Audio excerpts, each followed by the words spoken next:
2. Stupid. Well, hey everybody, welcome to Coffee with a Missionary. We're so excited to be here. We have lots of missionaries Should have here. practiced the wave. We'll perfect that by the end. But thank you so much for tuning in and watching. We are live at CINCEL, which is a Missionary Formation Center in San Jose, Costa Rica.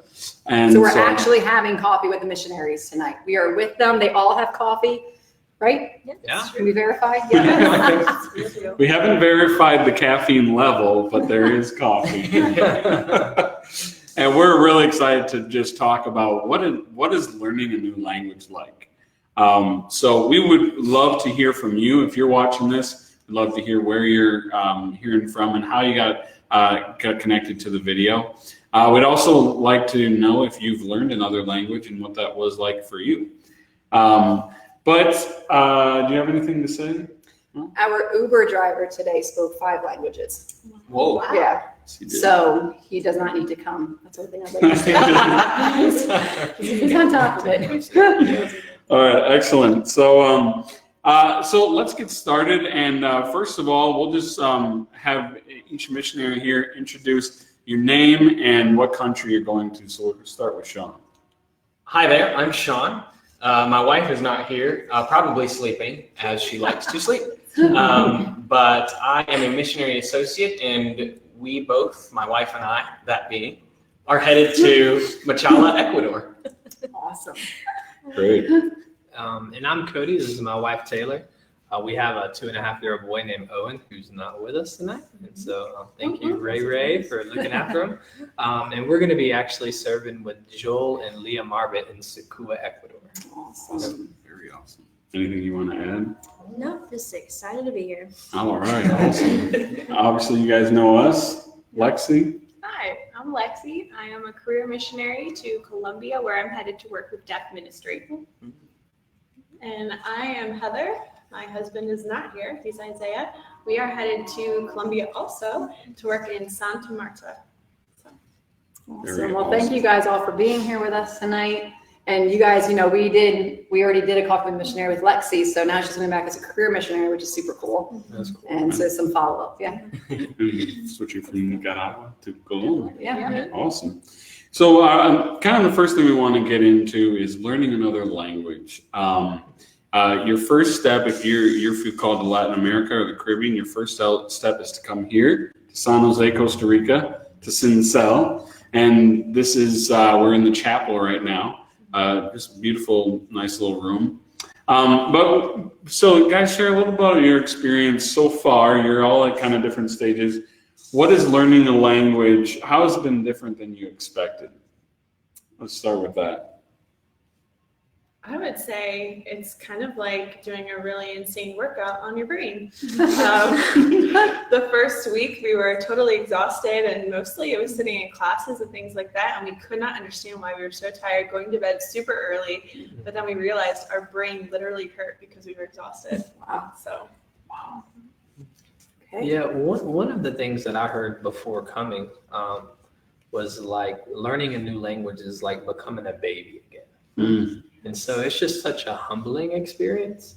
Another thing that I heard is it's like growing another brain. And so I can relate to both of those. And, Those are really intense Growing analogies. another You're brain. growing a baby. It's a workout for your brain. It really is. It really is. And like she said, it's exhausting. Plus, it gets dark here at like 5 o'clock. And so just go to sleep. It's also really cool as you learn a language to get bits and pieces of how that culture thinks. Yeah. It's really neat to start to become and start to think like the culture that you're in. It's a really neat experience, and the way you structure your sentences and even the little sayings, like in the United States, we have give them the cold shoulder. That doesn't make any sense here, but they're the same things. Same things happen in Spanish like that. And so it's really neat to just learn the culture as you're learning the language as well, because it's just really fun to connect with people. That's a great point. So what is kind of following up with that? If you have any more to say, feel free to add. But So what is, talking about that, brain intensity, what does your daily schedule look like? Okay. Get up. Yeah. So Getting up is a good start. You're all still here. We started, that's true. Yeah. Me We levanto. started at 6 a.m. lots of coffee. There's lots of coffee. Coffee. For those of us that have kids, we get the kids ready. They go to school too while we go to school. And so for Owen, he actually goes to kinder and he hears Spanish all day long. His teacher does not speak English. She knows English, but she doesn't speak any English to him. So he's also learning Spanish, which is really cool. That is cool. And so we each have 2 hours of conversation in the morning, the adults. School starts at 8:15, 2 hours of conversation, an hour of grammar, and an hour of phonetics. And then we eat lunch and try to go find people to talk to in Spanish. So wait, did any of you come to language school not knowing like a lick of Spanish? Or not a lot yet. So for 2 hours in the morning, you are in conversational Spanish. So what does that look like when you know nothing? It looks quiet. Yeah, it's really quiet. And you're just looking at your teacher like, oh my goodness, what is she Yeah. saying right now? But the first few weeks, they took it really easy. Okay. And they gave us a lot of phrases that they would use on a regular basis. Cool. And so learning those phrases in the first week, you hear those and they become foundational. Okay. Now, I apologize for this, and it may have to end, You're on Stranger Things. but yeah, I'm trying to get a hold of the comments here. Hopefully. Well, we'll agree for a second. It's just a little weird. But so did you feel like, I can only imagine, I would think I would want to.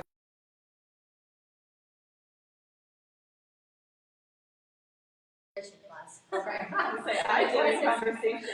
So I took Spanish in high school, which was 15 plus years ago. And that was all I had taken. So coming here, I knew like some of the basics, but not enough to understand. So some of the things that I thought that I knew and I understood, I didn't. And so when I would try to use them and it made sense in my brain of what I was trying to say, and she was like, no, that's not right. I'm like, what do you mean that's not right? That's what I remember, that's what I learned. So there were points that were really frustrating, like, okay, everything I learned, I really have to almost forget and start over.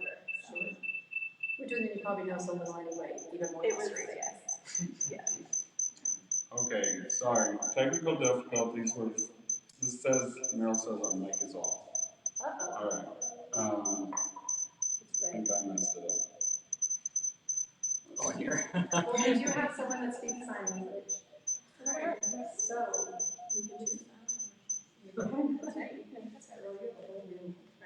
Taylor is the only one. Okay, sorry about this technical difficulties, everyone. Hopefully this is getting ironed out. Is that better? Okay. Anyway, sorry about that. What's up? We are. Continue the conversation. Okay. Why don't you just say the last thing that you said? So I did this to the point where it was super frustrating because of knowing a tiny bit from high school and then coming here and thinking I knew how to say something or thinking that I understood something and then being told that that was not correct and not understanding why. Because we weren't at a place where she could explain to me why what I knew wasn't correct. And then Lexi, you learn, you know like 3 languages now. Yeah. When I first, so this is my second time in language school, because when you're a missionary associate, you come for 2 trimesters, and then before you plan, you do a whole year. But because I was entered in first, I came back to finish the program, because it's a year-long program. So the first time I came into CINCEL, I knew American Sign Language. I had studied it in college, and so this was my second language, but it was my spoken language. So I'm going to tell you, phonetics was really hard. I think that was something that was like, I really struggled with in the beginning, and just that fear of like not wanting to speak because I didn't want to say things wrong. But you start to get over that, and eventually you let go of your pride and you realize you're a baby and you just embrace that. And you keep going forward. But it is cool to come back now and see how useful my time here was for me when I was on the field in Nicaragua, like how valuable it was to have the basics. and be able to go to the field having something, being able to say, where is the bathroom, and can I please have this much whatever at the deli counter? It's really cool. Yeah. So I do want to apologize for the technical difficulties, everyone. We're having trouble seeing the comments on our end, but they're being received. So our support staff behind the scenes person, she's going to put some comments up on the screen. Unfortunately, we cannot see them. So maybe Meryl, if you can text me some questions, but we're so happy you guys are joining us. So we talked a little bit about the daily life of, what it's like day in and day out, but kind of want to talk about the opportunities you have, and forgive me if I wasn't listening, but the opportunities that you guys have to go out into the community. You said you have opportunities to, thank you, sir. So you said you do have opportunities to get out in the community. What does that look like for you guys? Today I went to the Teen Challenge. Tara Matthews, she's also from New Jersey, so shout out to Tara Matthews. But the two of us, we went to the Women's Teen Challenge here and spent a couple hours just sitting and talking with them and listening to their stories, and it was pretty neat. It's a pretty cool way to connect with the community. Yeah. And if you go as a career missionary, you have a class in CINCEL called Cultural Integration, is it? Something like that. Anyway, I went out with another missionary who was here last trimester, and we learned I learned how to do Taekwondo, and I was surrounded by children, and they were all learning how to do Taekwondo, so it was pretty cool as well. And there's also like things that are separate from CINCEL. There's opportunities to go out and play sports with different groups of people. There's opportunities in nearby churches to get involved with small groups and things like that. And all of those are beneficial, not only from a Spanish learning aspect, but a really connecting your heart to somebody else's heart in the community. So that's really cool as well. That's awesome. I don't want to stop this conversation, but I do want to say Matt Cox asked us, does Burger King still serve gallo pinto on the menu? I think they do. I have not been. I've been, but I didn't get gallo pinto. Okay. Burger King. We've been once. I wonder if it's still there. We will have to do some digging and get back to you, Matt Cox. Thank you for the question. And we have Brooke Bateman. She said, I grew up using American Sign Language. I'm in Romania, learning Romanian sign and spoken language. That's awesome. Wow. So good. It's a really good point, though, that not all sign languages are the same. Like after learning American Sign Language, I went to Nicaragua to work with the deaf there, and they have Nicaraguan Sign Language, so I had to learn their sign language as well. It's a very good point. Is the sign language different in Colombia? Yes, it is. It's very different. Very bilingual. So learning my third sign language. Wow. So. And we have a couple shout outs. And Ernie Peacock, thank you for watching, Ernie, Mexico missionary. He says, just curious, I always see talk show hosts and their guests holding coffee cups. Are you really drinking coffee? Yeah. On the count of three, we should just pour some out. I did run out. So Cody and Taylor had lattes going on when they Come on, this is not latte with a missionary. No, Dave Charnick. Hi, Dave. Thank you so much for. He says, "Is there a Taco Bell in Costa Rica?" Yes, There are. Yes, and Yes, there are. Tico tacos. Do they? What is a Tico Taco? I have no idea. You didn't have the courage to I get don't it. have a desire to eat the tikka. It's not the same. It's not. Not Every the same. fast food restaurant here is a little bit different than the United States. Okay. McDonald's has fried chicken on the bone here. Oh. Oh. I don't really Okay. want to eat that at McDonald's. Yeah. So Dave Charnick, he believes that Taco Bell is better than Chick-fil-A. Now we're not going to get into that debate here, but I don't think there are any Chick-fil-A's in Costa Rica, right? No, No, actually, they're our not. daughter was crying tonight because there was no Chick-fil-A and she wanted her Aw. fries. I cried too, so it's okay. There is, however, fried cheese in Costa Rica, which is my favorite Fried food. cheese. And I eat it like every day for lunch. What is that like? It's fried cheese. Is there nothing surrounded or bread? It's surrounded? just You cheese. just slice it a and little you bit of fry butter. it. It is the most wonderful substance. So your missionaries aren't starving in Costa Rica. They're doing just fine. So Matt Cox, commented back, he said, I lived in Costa Rica while I was 13 years old, attended Sojourn Academy while my parents studied at CINCEL. I'm fluent to this day because of my time spent in Costa Rica. Hallelujah. Yeah, that's very, very cool. Sojourner. Yeah. Very cool.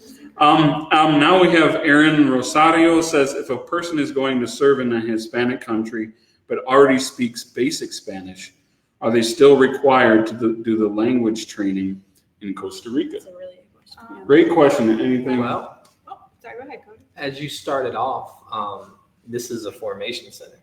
And so it's more than a language school. We learn a lot about culture. We learn a lot about culture shock, things that we're going to face on the mission field. In fact, Church planting. yeah, church planning. In fact, the first 3 weeks that we're here, we don't even do language. And so it's just 8 to 5. We're doing all kinds of different things. Formation. And so a lot of formation as well, missiology and stuff. Yeah. I would say it's crucial. Okay. We had the opportunity to go up to see the Strangers Ministry. They're also from New Jersey. Just have to keep throwing that out there. Tim and Nicole Strange are Yeah. missionaries. Their last name is Strange. Yeah, So- and it's so- Strange Ministry. not Stranger Ministries like Stranger Things. Right, that's Common thread pretty tonight. cool. That's a great Also secret. from New Jersey. We got to go up and see what they do. They work with the indigenous groups here in Costa Rica. So we got to actually go and visit one of their churches, and it was a really far drive, but it was awesome to really go up there and just see what they do. And they actually brought 3 ladies down for a week of training, and they helped us to learn some words in their language, in the Nobe language, and it was pretty awesome. They actually stayed with us in our house, and we got to talk with them and get to know them, and it was a really cool cultural experience. Yeah. So you get to do a lot more than learn Spanish. Yeah. Yeah. And from pardon me. No, go ahead, Tim. From a practical aspect, let me just tell you a story. There are there's a family here right now, a husband who's from Nicaragua, and then his wife who did King's Castle in Nicaragua when she was growing up as a missionary associate. And that's actually how they met. And it's a really cute story. All that to say, they both know really, really good Spanish. Obviously, he was born in Nicaragua, and she knew Spanish very well. But they are both here for 1 trimester. They were given 1 trimester to be here, and then after that, they'll head on to the rest of their thing. They said that without this, I was talking to Juan, is his name, the other day. He said without this time in CINCEL to think and reflect and just understand the weight and the responsibility of what the Lord has put on him, he wouldn't do everything the Lord has called him to do, if that makes sense, without this time here. And so that was really neat. A native Spanish speaker saying that this 1 try has been so important for him. So I thought that was pretty cool. And so you said, mentioned the word trimester. So for people who don't know, explain that not everyone's here for the same amount of time. Sure. So as MAs, we get 2 trimesters, which is 9 months. Yes. There's 8, 3 trimesters a year. 9 months. 1 trimester is 3 months. And then if you're a career missionary, and you haven't done MA stuff before, haven't done the 2 trimesters before, you will be here for an entire year learning Spanish. I mean, because you're going to be a career missionary, you're going to have to connect with people, start teams, Spanish-speaking teams and stuff. So it's incredibly important. That's awesome. Brooke Bateman has a couple more questions. She says, what are the most important things to learn when you arrive in a new place and learn language? Don't slam the taxi cab doors. Yeah. Yes. Don't slam people's car doors. I need to know more. It seems like a very understood thing. A lot of people here just don't have, like, a car here is very expensive. Okay. And so, especially an Uber driver, that's their personal car that they're using for work. And so that's their personal property. They pay for that. They take care of it with their own money. And so, just being respectful of Sure. people's. But it's interesting because it's like it's a very cultural thing too, because in the States, we just slam the car doors and we don't even realize we're slamming them. And then you come here and you do that, and it's like such an abrupt thing, and they're be careful, So we kind of close them to about 3 inches, then you pull them. Yeah. So it just unique to see how the culture is reflected even in like the smallest little details of your life. It's funny because I don't think you were here for this, but when we first got here, we were culturally unaware of a lot of things. So we had to have a meeting with the teachers, and they were like, okay, here's a list of things that you need to be aware of that you're doing that are culturally inappropriate and culturally offensive. And so one of the things was we have like paper towel dispenser machines where you like pull the lever down, the paper towels come out in the kitchen and in the bathrooms. And so people are like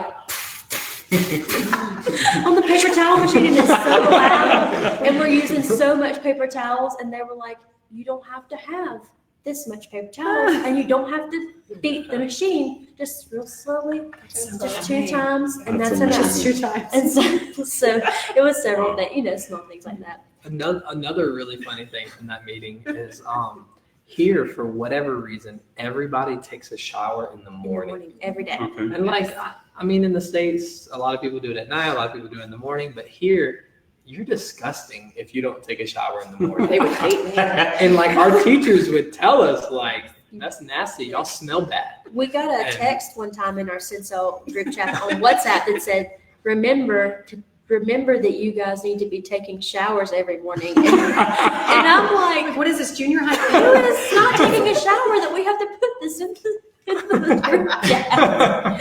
Who is not taking a shower? That's gross. But it's because the teachers can tell when you come in the morning if your hair is kind of like messy, you have sleep in your eye, they know, and to them that's really gross. Interesting. Well, they canceled school because the water was Yeah, shut it was a off. day that the water in the And city was so off. the teachers could not shower, so we did not have school because they could not shower. That's very Wow. And that's very, like, a lot of That's so people interesting. don't come into work. Like, if you can't shower, you just don't do anything. You don't go anywhere. And people here smell so good. Yeah, they do. They All the really time. do. When That's you true. walk All into the a time. gym, like I've been doing CrossFit with Nate.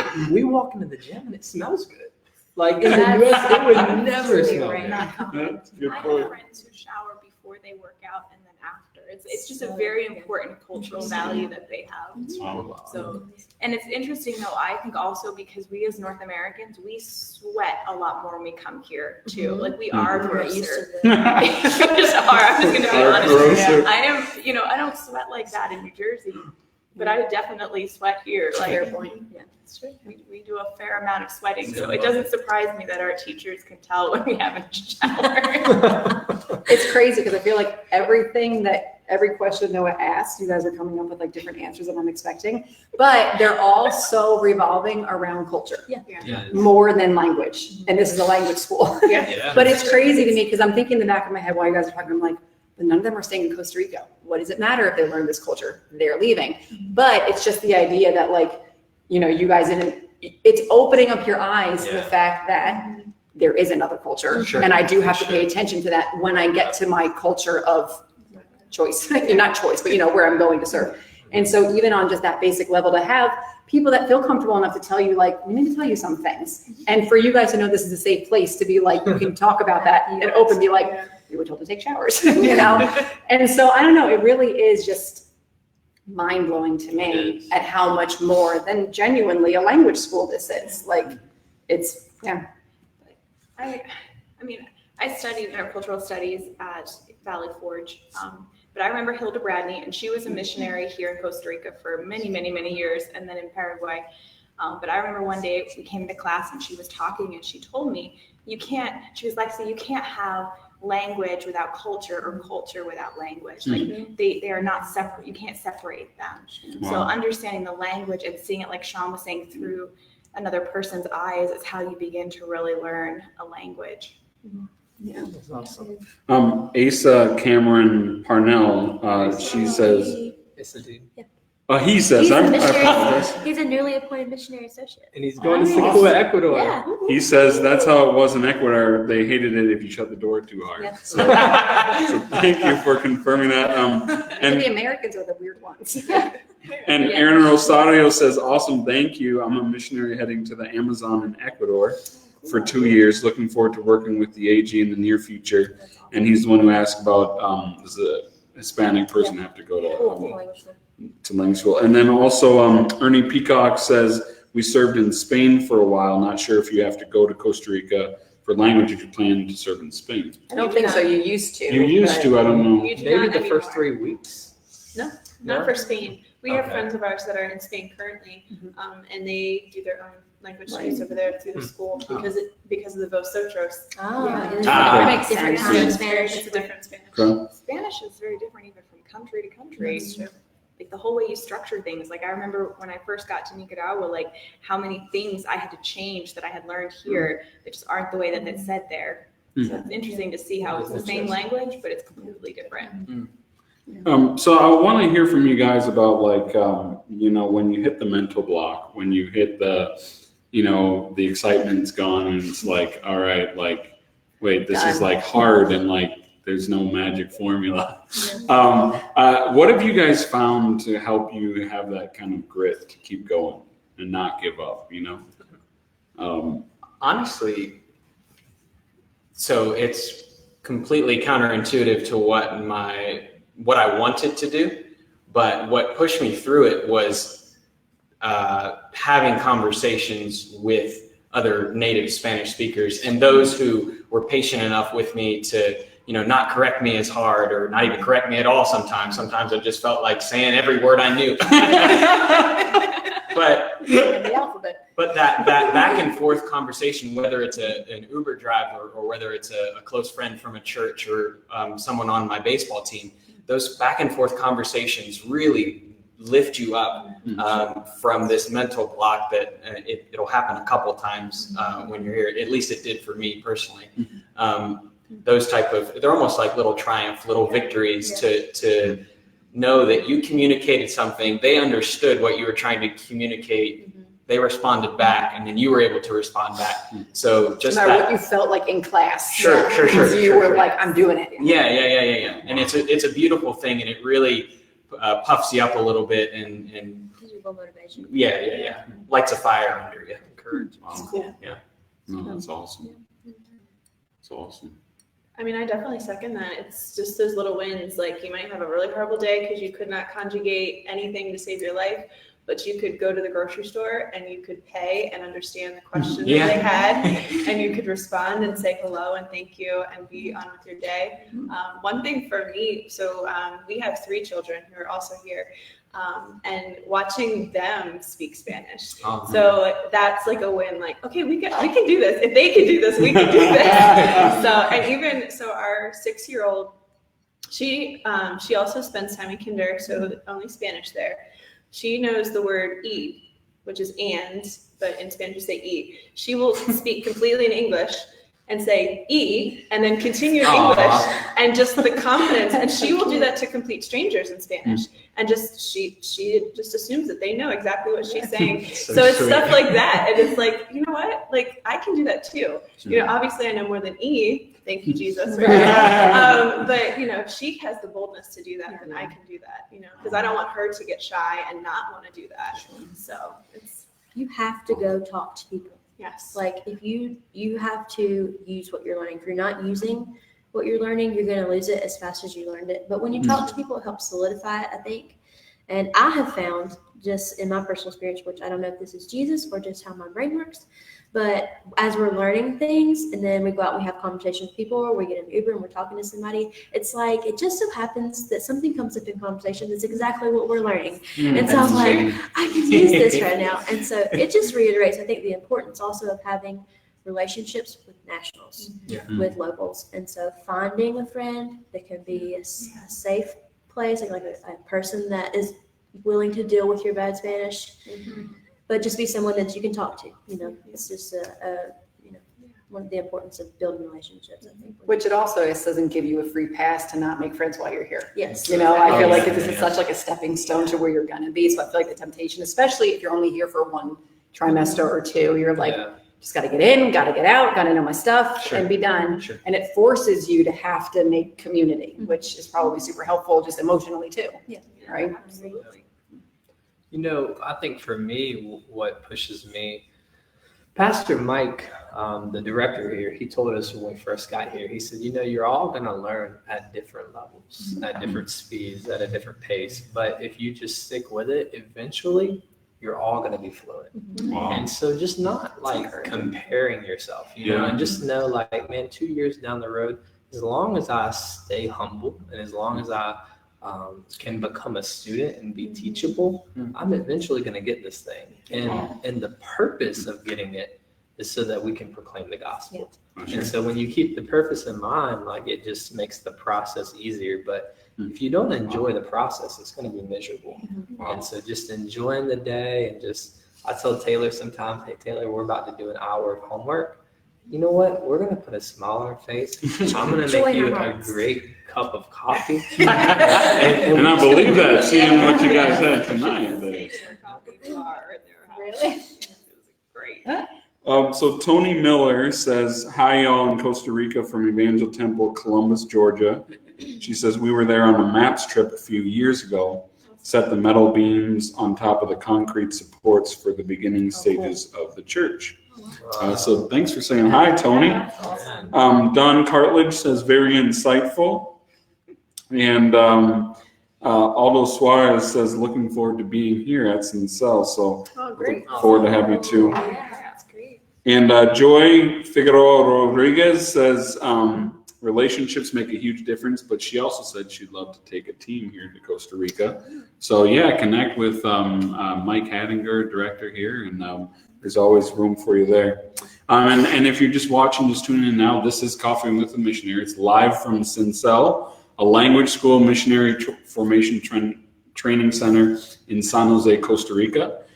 Each one here, I can't talk. Each one here is a missionary at different levels of their stages of their training here and going to their various countries. So we're so thankful for you guys taking the time tonight. And we encourage you watching, commenting your questions, and we're talking just a few more minutes here tonight. But I wanted to hear from you guys as far as, the temporary nature of this step. So this is, none of you said that your final destination is Costa Rica. So there's another destination. There's, you went out there and you raised a budget, you shared God's heart to your supporters, and then now you're on the field, but you're not in the place where you want to be necessarily, How do you deal with the stepping stone aspect? Can I just talk say a little something real bit quick? about that? But I think this is a really important thing because, especially if you're watching, if you're not doing missions, this is really applicable to a lot of people. There's always something in the way. And it's just God's timing and the way that he does things. It's rare that he calls you and then you just do it right away. So even if you're watching and you're not going to missions, this is going to be good. That's all. But When we were itinerating, and I realized, the moment that it hit me that we were going to have to spend 8 months in Costa Rica before we actually got to go to Ecuador, I got really, not angry, but just frustrated because my heart was ready to go to Ecuador. I wanted to be there right then. As soon as we got, our funds raised and everything, and we could give them clearance. And so I had to just decide in my heart that we were just going to be all here while we were here. And so I decided, at first I was like, I'm not bringing anything but the bare essentials. I'm not decorating my house. I'm not settling in. We're just going to do what we got to do and then get out of Costa Rica. But I decided that I didn't want to live that way while we were here. I wanted to enjoy the experience. And so we brought some things to hang on the walls and to make our home a home. And I just have decided to love Costa Rica with all of my heart while I'm here. But also I realized after we got here that the Lord placed all of us here at the same time. And he had a plan when he did that. And so, Sean and Hannah's become one of my closest friends. And that was something that I longed for while we were itinerating. Just a real close friend. And so just to know that he has us here at this time for a reason. And it's just this CINCEL being here for 8 months is part of his good plan for us. And whatever his plan is, I want to do that. So I'm happy he's got us here right now. And I'm a firm believer in just being consistent in every season. And so right along with what Taylor was saying, how you treat this CINCEL season is going to affect greatly your next area of ministry, the people you're serving, the way you're going to serve and things like that. So I'm a firm believer in those disciplines and keeping consistency throughout seasons of your life.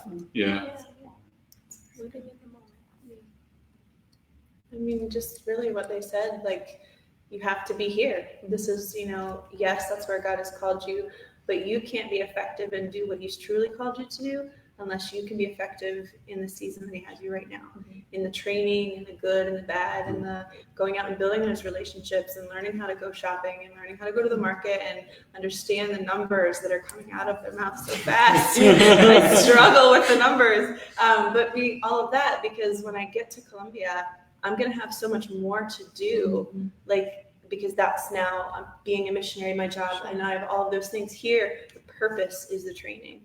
I can't do the training and the ministry if I can't be trained first.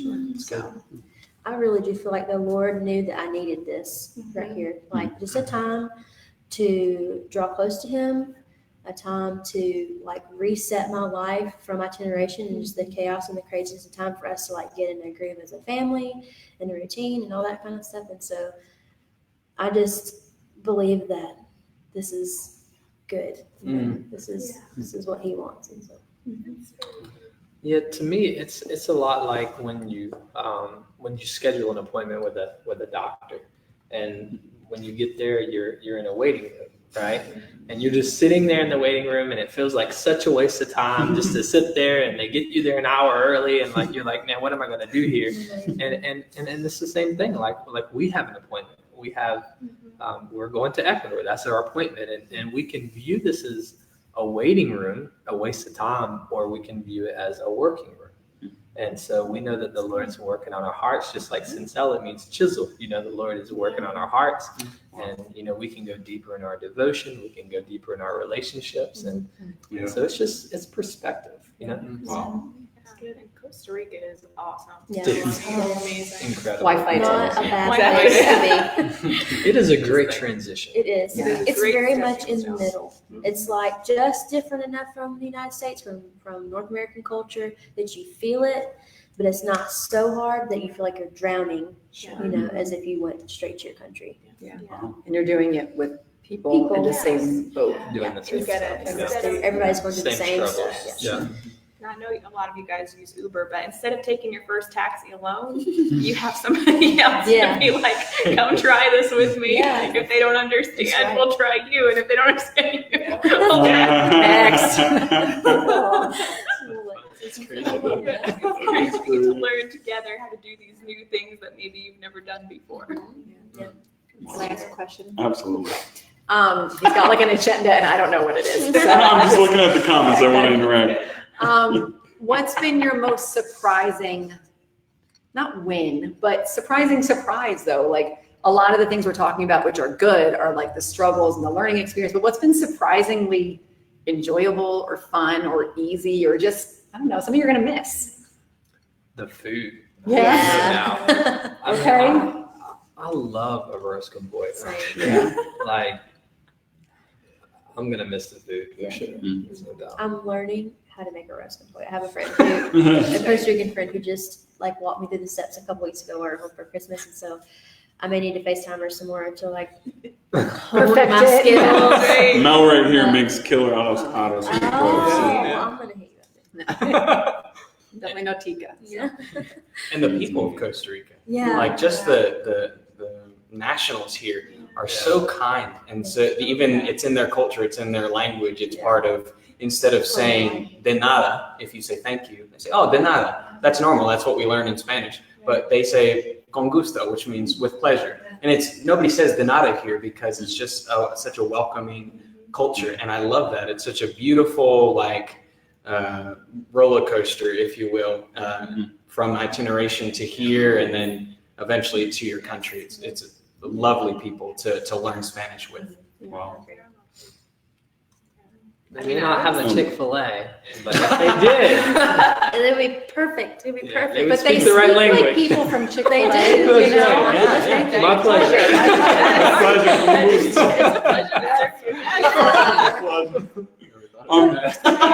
Carl Hayes, thank you for your question. He just has a very practical question. Do you live in dormitories, apartments, or do you rent a house while you're in school?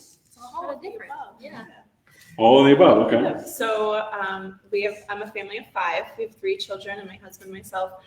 We have an apartment. It's a 3-bedroom apartment. Our boys share a room with bunk beds, and then our girl has her own room, and me and my husband, obviously, plenty of room. And Sean lives next door. Yes, I do live next door, and we have 2 rooms, They're big because they used to be 2 studios that they knocked the wall out in the middle. Oh. And so now it's just kind of one big half room kind of thing. There's 2 bathrooms because it used to be 2 studios, which is nice. Nice. But yeah, the girls live in A house, but it's kind of like Ding, ding, ding. Anticlimactic. We live in the girls' house, but no, we have. So there are currently 4 of us, 5 of us now, because there's also a maps worker. But so there are 8 rooms in the girls' house, and there are 2 kitchens. There's an upstairs and a downstairs. So it's kind of like a dorm, but it's set up more like a house. So we each have our bedroom, and we have a kitchen, and it's kind of cool. Nice. And we also live in an apartment. It's upstairs above another apartment that's being renovated right now, and we have it's just us and our 2-year-old. Yeah, so he has his own room. We have a room, we have a little living room, and a little kitchen and bathroom, of course. That'd be bad if we didn't have a bathroom. Do you guys feel like you have like your own space? You know, it sounds Sure. like it. Yes. You know, we were in their apartment tonight. They had us over for dinner. Very grateful for your pork chops. They're the best. I'm telling you. Amazing. But they seem like really spacious and like very comfortable, not like over the top, whatever, but really nice to live in. Yeah. I was super surprised when we got Same. here to Costa Same. Rica, and I walked in. I went, "Wait, I get to live here? What? Oh, Like, is this yeah. for real?" That's nice. So let's shout out. There are churches in the States that came and renovated Right. a lot of our Yeah. places. Yeah. So. That's awesome. And they're still doing some renovations. So if there are some churches that do want to partner, like they were Yes. saying earlier, Yeah. they could use some construction teams for sure. Oh, sorry. But there are if CINCEL becomes full, there are families or individuals that will rent a house or an apartment off campus, like up one of the streets. So Yeah. So Yeah, that's a good point. everything. All these buildings we're talking about are within less than that minute walk Complex, yeah. to CINCEL. Yeah. So, but even if you have to rent something off campus, you're still pretty close usually. So you still can walk to CINCEL. So, which is another thing I love about Costa Rica. You get to walk everywhere. Yeah. I love walking. We walk to the market. We walk to the store. You get really great muscles carrying your grocery bags. of groceries. And I'm serious. I love this. And also, like almost all of the stores here do not use plastic anymore because they're super green and they're super concerned about the environment. So like everyone's got like their reusable straws and their reusable bags. And like you go to a store and they don't even have plastic, so you need to remember your bag because you're walking. Always back. take a bag with you. Always. Don't ever leave the house Got without jars So- in one walking hand. down- bags and- down the way home. That's I know, awesome. It's awesome. I love it. That's great. So it's Cool. good to That's great. Luckily, the grocery store we went to this morning did have plastic Yeah. bags, because I did not know a that. handful of them. Yeah, but that's good to know. But a lot of even Walmart doesn't want to give you Yeah, bags. you have to ask for Oh, bags. or pay for them. Yeah, you have to Okay, for them. sometimes I've you seen that pay for before. plastic bags. Yeah. Okay. We still have poopy diapers in our house, so I need the bags. Yeah. We have to go to Walmart, not just for groceries, but for bags. Right. So as we kind of like, we're getting pretty close to ending here, but I did want to just kind of speak directly to those who are maybe tuning in and watching on the replay, who maybe you're not in missions or you're not going to be in missions in the near future, and you're watching this. And so I just wonder, what kind of, what would you say to someone who doesn't feel called to missions, particularly, but they're listening about your language school and this call that you have? How can they, pray for you? How can they kind of be edified by this conversation? I would say we are in a completely different country learning culture, but even within the United States, there are so many cultures that really, if you begin to study culture, God will open your eyes to those things about the people that are around you. Sure. That he wants you to serve, because that's the biggest thing with us for culture is learning how to serve them well, the way they receive being served and not the way we as North Americans do. And there's so many opportunities in the States for you to serve people the way that they would receive being served. So That's really good. I'm reminded of the story of Nehemiah. He sees that the walls have been destroyed and he's burdened. And when he has that burden, he weeps and he fasts and he prays and he goes and he does it. Through the power of God, obviously, but But all of us, we've had a burden, and we've had a burden for a specific place. And the burden that you may have may not be overseas. But I believe that if you'll seek God and you'll pray, that he'll burden you with something. And a lot of times that burden is like a confirmation of what you need to do. Yeah. And so that would be what I would say. And I think when you do have that burden, one of the things that I've learned and I'm learning, continuing to learn, is how do you get from, having a call to missions to becoming a missionary? How do you start a ministry? How do you, and it's like these questions I always have, how, but one of the things God has taught me is if he gives you a burden for something and you take that first step, even if that first step is simply praying about it, even if that first step is saying, all right, God, if you open the door for this, I'll do it. And then watching how he just opens the next door, the next step, and you just take it, and then you take the next step, and you take the next step, and before you know it, you're sitting in CINCEL language school For the second time. But just like seeing how people always ask me, how did you come to this place? And honestly, I really don't know, except to tell you that God just kept opening each little door, one step at a time. And if God puts something on your heart and you just take that first step and then that second step, a few years down the road, you're going to turn around and be like, wow, I just started this whole whatever ministry that God called me to do. And so it's cool. Yeah. It's pretty cool. I actually just heard a quote that said, when you're on the narrow path, you don't need to ask for direction because you're on the path. It's only when you get off the path that you ask for direction. So again, taking the first step and you pray, you just keep following the path, and whenever the Lord needs to reroute you, he will. So just keep following him. That's good. And the Lord loves me every day, even though I don't deserve it. And so what really drives me and what really pushes me and is my prayer for everybody is to be that for other people, is to love people even though they might not deserve it, whether you're called to go overseas or whether you're called to this area or that area, or even if you're not, you're just watching. Love people when they don't deserve it, because there was a youth pastor that did that to me, and I wouldn't be here without that man loving me when I didn't deserve it. And so that's the big driving force, and I pray that for any one of my friends, anyone of whoever I might meet. I pray that they would have that drive to love people when they don't deserve it, because that's what Jesus is. I think the most beautiful thing about all of this is that the Lord gives everyone a totally different burden.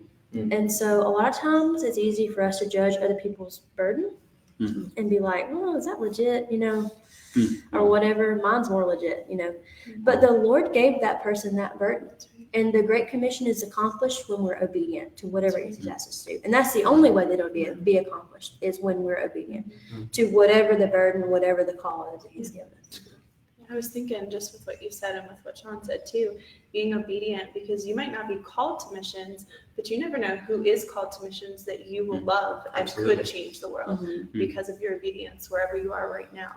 Whether it's here at CINCEL and it's the people around us in the stores, or whether you're at home and it's your neighbor or person at school or whatever, you being obedient to what God is asking you every day, You never know. you could change someone else's future for what God wants for them. There was a guy who started a little football league in his neighborhood, and he would have guys come over who lived in the neighborhood. He would cook hot dogs and hamburgers and stuff, and he would just do it. He was super consistent with it.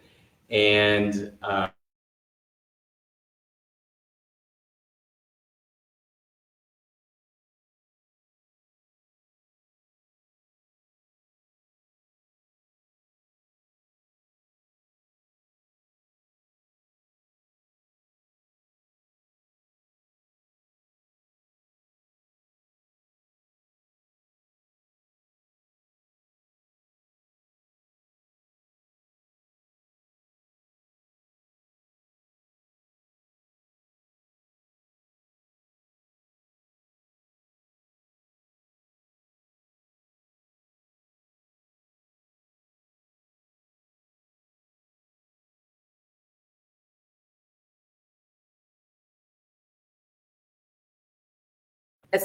Especially if you're not even called to missions. Everything you guys have been saying has been completely applicable to every walk of life, you know, and it's been like crazy encouraging.